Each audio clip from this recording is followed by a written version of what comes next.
لو عايز تشتري عقار وتدفع نص تمن العقار بس، هتعمل ايه؟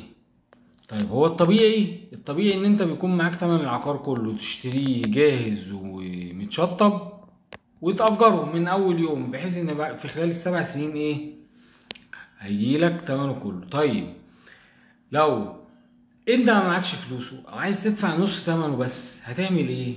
ببساطة شديدة هتشتريه تحت الانشاء، لسه ما تسلمش، بس في مشروع كويس ومشروع مضمون، واحنا عندنا على فكرة مشاريع كتير زي كده كويس. وتفضل تدفع في الاقساط بتاعته لحد لما يجي ميعاد الاستلام بتاعه وميعاد التشغيل بتاعه، انت هتكون دفعت تقريبا نص تمنه.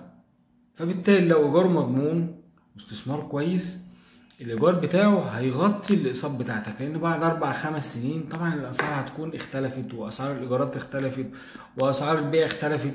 فيبقى عندك اختيارين، اما ان انت تكمل تأجيره، او ان انت تبيعه وتاخد مكسب عالي. لو عايز كلمنا واحنا نقول لك العروض الموجودة.